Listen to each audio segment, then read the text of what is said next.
আসসালামু আলাইকুম রহমতুল্লাহ। বন্ধুরা, সহজ বাসায় কিভাবে কাচ্চি বিরিয়ানি রান্না করবেন ঘরে থাকা মশলা দিয়ে, এটা দেখার জন্য আপনারা একটু সময় নষ্ট করে চ্যানেলটা সাবস্ক্রাইব করে পাশে থাকুন আর ভিডিওটা পুরোপুরি দেখুন। তাহলে সহজে বাসায় থাকা মশলা দিয়ে কিভাবে কাচ্চি বিরিয়ানি বানাবেন এটা দেখতে পারবেন। তো চলুন বন্ধুরা, এই মজাদার কাচ্চি বিরিয়ানি কিভাবে সহজে বানানো যায় আমরা দেখি। আসসালামু আলাইকুম রহমতুল্লাহ। বন্ধুরা, হক্কানি কিচেনের আজকের আয়োজন কাচ্চি বিরিয়ানি। তো কাচ্চি বিরিয়ানির নামটা কিসের কারণে হলো, সেটা হলো কাঁচা মাংস দিয়ে বিরিয়ানির ভাত রান্না করলে সেটার নাম হলো কাচ্চি বিরিয়ানি। তো ঘরের পরিবেশে যখন আধা কেজি 1 কেজি 1.5 কেজি মাংস রান্না করা হয়, তখন ছোট পাতিলের নিচে পাতলা হওয়ার কারণে অনেক সময় পুড়ে যায়, অনেক সময় মাংস কাঁচা থাকে, এই জন্য রিস্ক হয়ে যায়।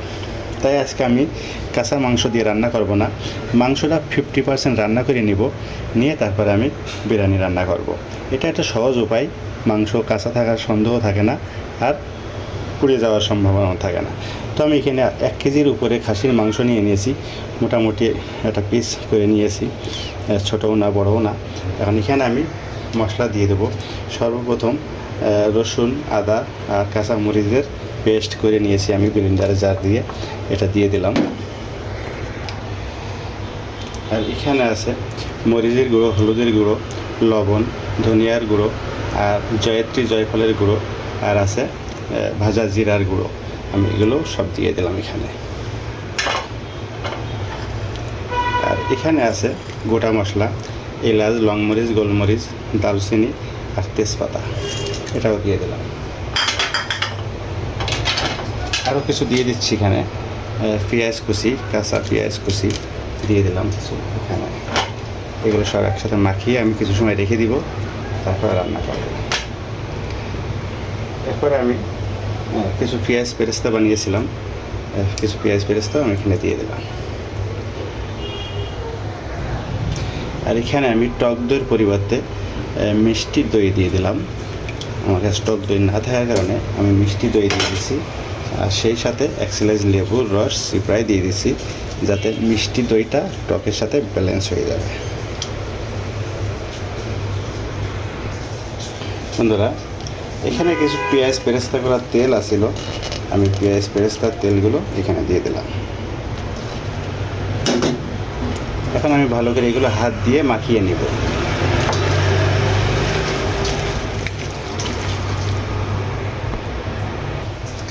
বন্ধুরা, আমি ভালো করে মাখিয়ে রেখেছি।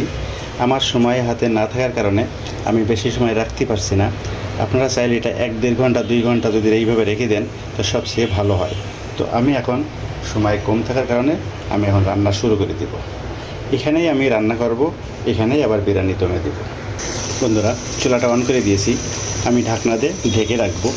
আর ঘরে থাকা মশলা দিয়ে সহজে কিভাবে কাচ্চি বিরিয়ানি রান্না করা যায় এটা দেখার জন্য আপনার অনুরোধ রইল, পাশে থাকুন, চ্যানেলটা সাবস্ক্রাইব করে আর পুরো ভিডিওটা দেখুন, ইনশাল্লাহ আপনাদের জন্য সহজ হবে। আমি ঢাকনা দিয়ে ঢেকে রাখছি।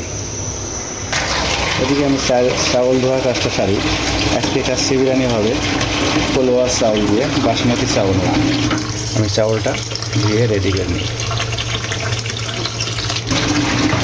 সাধারণভাবে পোলোয়া চাল দিয়ে আমি কাচ্চি।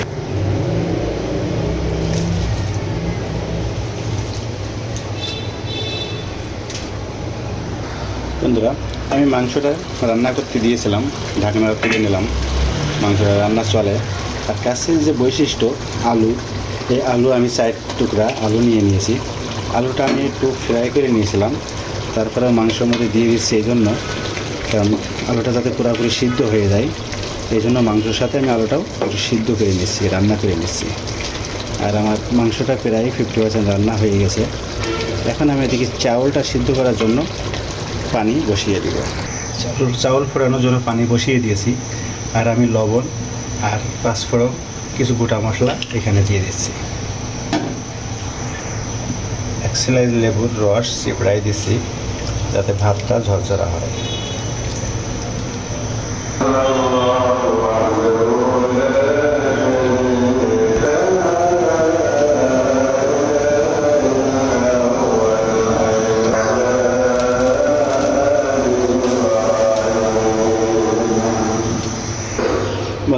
মাংস রান্না শেষ।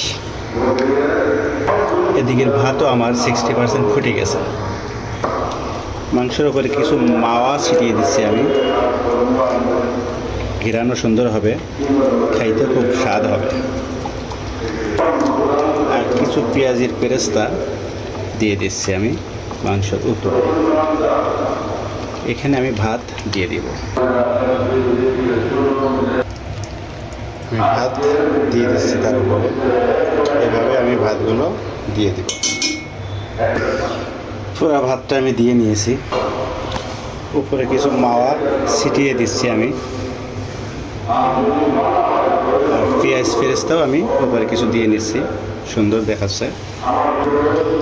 আমি এখানে মাংসের কিছু ঝোল উঠায় রাখছিলাম, সেটা আমি উপরে দিয়ে দিচ্ছি।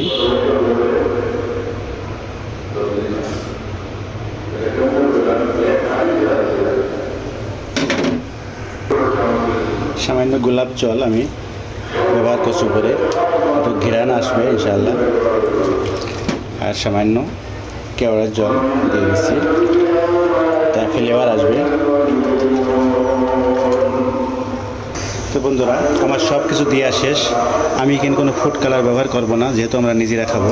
আমি ঢাকনাতে ঢেকে রাখছি, চুলাটা অন করে দিয়েছি। হাই স্পিডে 5 মিনিট জাল করব, তারপর লোতে আমি রেখে দিব 25 থেকে 30 মিনিট পর।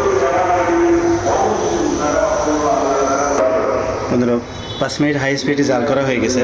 আমি ওপার চুলায় একটা তাওয়া দিয়ে নিয়েছি, আর তাওয়ার নিচেই লো স্পিডে আমি চুলাটা রেখে দিয়েছি, তাওয়ার উপর বসাই দিব, তাহলে আর নিচেই পোড়া লাগবে। বন্ধুরা, রান্না শেষ, কাচ্চি উঠাই দেখাবো আপনাদের কি অবস্থায় আছে। দেখুন, মাশাআল্লাহ, আলহামদুলিল্লাহ, খুব সুন্দর হয়েছে। দেখুন কত সুন্দর কাচ্চি। ঘরে এরকম কাচ্চি সহজে বানিয়ে নেবেন, তো আর বাইরে কাচ্চি খাওয়ার কথা মনে থাকবে না। ভালো হয়েছে না বন্ধুরা? তো ইনশাআল্লাহ দেখা হবে আবার ভালো এরকম কোনো ভালো একটা রেসিপি নিয়ে। তত সময় আল্লাহ তাআলা আপনাদের আমাদের সবাইকে ভালো দোয়া করবেন। দেখা হবে আবার, তত সময় আল্লাহ তাআলা আপনাদেরকে ভালো রাখুক। আসসালামু আলাইকুম আর রাহমাতুল্লাহ।